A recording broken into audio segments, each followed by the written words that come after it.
उमैर न्याजी साहब, आप भी वकील हैं, तो राना सनाउल्लाह साहब भी वकील हैं, वो कह रहे हैं जी जो कानून का रास्ता है वो इख्तियार करें। अगर टीएलपी पर मुकदमात हैं और इल्ज़ामात गलत हैं तो वो कोर्ट में जाके सामना करें, गलत साबित हो जाएं तो दोबारा वो कोई रास्ता निकाल सकते हैं अपने लिए।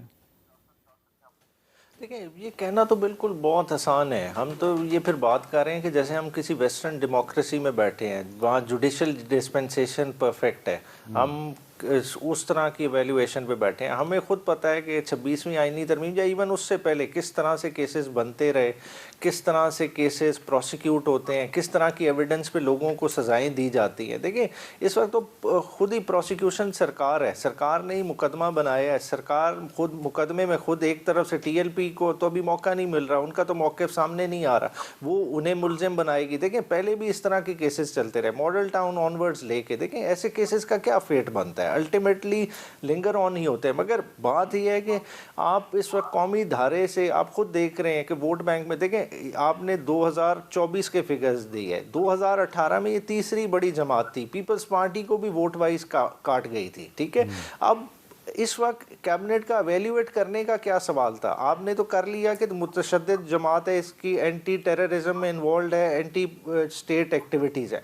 बात है इस सवाल को तो प्रोब करते कि ये मार्ज़े वजूद में किस तरह से आई, बाकी मामलात उससे एसोसिएटेड देखे, उनकी तरफ हम नहीं कर रहे। हम वक्ती जो है ना एक चीज़ को कवर अप करने की कोशिश कर रहे हैं, मगर वो कवर अप हम सब के लिए बहुत नुकसानदेह है। देखिए, जिस तरह से कर रहे हैं हम रियासत को खुद गैर महफूज बना रहे हैं अपने शहरियों के लिए। देखिए, खुद सोचें कि खुद आप जब ऑप्शंस किसी के लिए कम दे लेंगे, आप देखें एक ओपिनियन खुद बिल्डअप बन रही थी, मैं नहीं उनके एक्शन को किसी को जस्टिफाई कर रहा। देखिए, वो खुद एक पॉलिटिकल पार्टी है, उन्हें अपना खुद अपना डिफेंस देना है। मगर देखें, अगर आपने उन्हें मौका दिया, वो निकले, एक बयानिया तो बन रहा था उनके खिलाफ भी कि जी वो क्यों एक पैलेस्टाइन जब एक एकॉर्ड साइन हो गया उसके बाद वो क्यों निकल रहे हैं, कर रहे हैं। देखिए, पॉलिटिकल चीज़ों को पॉलिटिकली सॉल्व आउट होने देते हैं। अगर ये ही रहती तो 10 दिन बाद पब्लिक की परसेप्शन बिल्कुल चेंज होती, बिल्कुल मामला डिफरेंट होते, एक वो पॉपुलर नैरेटिव तो उस तरह से नहीं कैरी कर रहे थे। मगर ये करके आपने अपने आप को भी डाउटफुल कर लिया, ना सिर्फ डाउटफुल कर लिया बल्कि मुलजिम के कटहरे में जिन्हें आप खड़ा कर रहे हैं उनकी नज़रों में आप भी मुलजिम के कटहरे में खड़े हैं। ये इसका क्या जवाब देंगे राना साहब आप?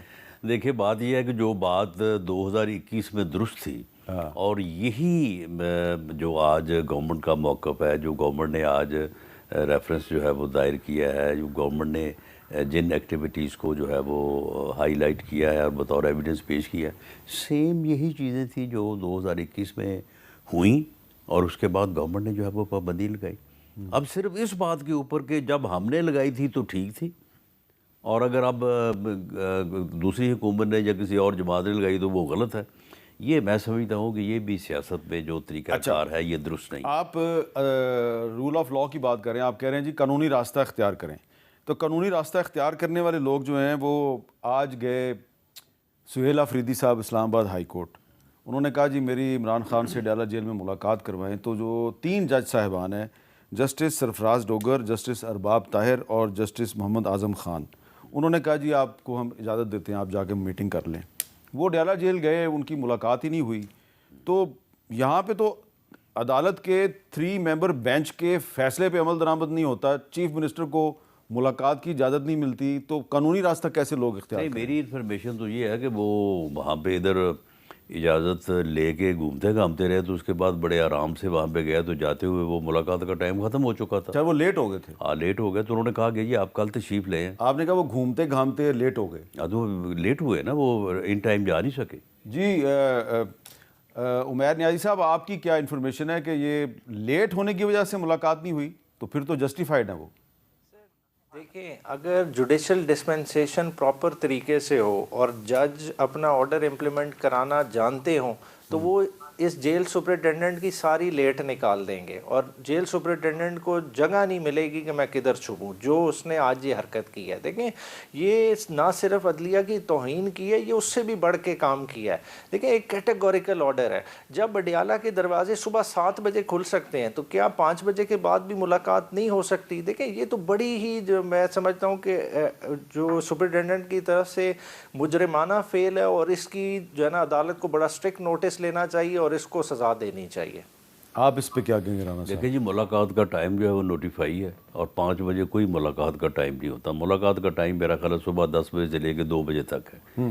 ये रोज़ाना जाते हैं, जाके वहाँ पे मुलाकात करते हैं। ये 5 बजे क्यों गए हैं? अगर ये लेट हो गए तो आप कल चले जाएँ, कल इन टाइम जाएँ तो मुलाकात इनकी हो जाएगी। अच्छा, बिल्कुल आप इत्फाक करते हैं उमैर न्याजी साहब, कल वो अगर 2 बजे से पहले चले जाएं उनकी मुलाकात हो जाएगी? देखें, 26 नवंबर के बाद हमारी तमाम लीडरशिप जा रही है, सुबह 10 बजे से खड़ी हो जाती है, तो उन्हें क्या इस वजह से मुलाकात नहीं कराई जाती कि वो ज़्यादा जल्दी आ जाते हैं या वो लेट तक खड़े नहीं होते या लेट तक खड़े हो जाते हैं तो उस चीज़ की सज़ा देते हैं? देखें, यहाँ नीयत का फ़र्क है कि मुलाकात करानी नहीं है। इसमें राना साहब, वज़ीर आज़म साहब ये बेबस हैं, ये इस चीज़ को एडमिट कर लें कि ये चीज़ इनके डोमेन से बाहर चली गई है, इसका फ़ैसला कोई और कर रहा है। और अदालत के देखें, जिस तरह तहरीक इंसाफ के दौरे हुकूमत में भी फैसले कोई और करता था। देखिए, हमने गलतियां की हैं और हमें उन गलतियों को ओन करना चाहिए और उन गलतियों की हमने सज़ा भी उठाई। और देखें, उन गलतियों की सज़ा के बाद देखें हमने लचक नहीं ली, हम वो उसकी खमियाजा हमने 8 फरवरी को भी फिर भुगता। उन्होंने लचक दिखा देते तो शायद जो है ना सीटें भी इस तरह ना चिनती। तो तहरीक इंसाफ ने इस वक्त जो इमरान खान ने विजन दी है, उन्होंने उम्मीदें आवाम से लगाई हुई हैं और उसी तरफ ठीक लगाई हुई हैं। अच्छा, अब सुहेल अफरीदी साहब ने आज क्या बात की है इस सारे मामले पे, मैं ज़रा राना सनाउल्लाह साहब को सुनवाना चाहता हूँ। अदालती हुक्म होने के बावजूद हमें आज अपने लीडर, अपने कायद जनाब इमरान खान साहब से मिलने नहीं दिया गया। अदालती अहकामात नहीं माने जा रहे, तो ये हमारी कमज़ोरी नहीं है, ये हमारी अदलिया की बेबसी है। और पूरा पाकिस्तान नहीं बल्कि पूरी दुनिया ये देख रही है कि जजेस जो हैं अपने अहकामात नहीं मनवा पा रहे। मैंने जितने कानूनी और आईनी रास्ते हैं वो अपनाए हैं। कल से मैं अवाम के दरमियान जा रहा हूँ और अवाम को जो है अपना मुकदमा अवाम के सामने पेश करूँगा और फिर इंशाअल्लाह ताला अवामी इंसाफ होगा। तो राना सनाउल्लाह साहब, ये तो कल से अवाम के पास जा रहे हैं। बिल्कुल, ये इनको यही करना चाहिए, ये कल से अवाम के पास जाएं, छोड़ें हुकूमत को और हुकूमती मामलात को, और सूबे के जो भी इश्यूज़ हैं वो अब खुद ही होते रहेंगे। ये अवाम के पास जाएं, हर गली में, हर मोहल्ले, हर कस्बे, हर ज़िले में जलसे वो करें। आप भी पॉलिटिकल वर्कर हैं, उनके कहने का मतलब है कि अब मैं जलसा जुलूस करूँगा। हाँ, तो जलसे करें ना, हर कस्बे में, हर ज़िला में, हर तहसील में ये जलसे करें। मेरा ख्याल है को अगले 6-7 साल, तो उसके बाद फिर वापस आए उतनी देर में। मेरा ख्याल है कि जेल सुपरडेंट जो है वो इनके साथ जो है वो एग्री कर जाएगा और उनकी मुलाकात जो है वो करवा देगा। जी उमैर न्याजी साहब, ये अवाम के पास जाने का क्या मतलब है?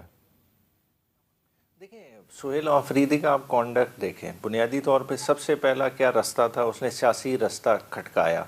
वज़ीर आज़म साहब ने जब मुबारकबाद दी वहाँ उस चीज़ की बात की जो कि एक ठीक फोरम था, वहाँ बात करनी बनती थी। सियासी लिहाज से नहीं मामला हल हुआ तो दूसरा रास्ता उनके पास क्या था, कानूनी। उन्होंने कानूनी रास्ता अपनाया, फ़ौरन पिटिशन दाखिल की हाई कोर्ट।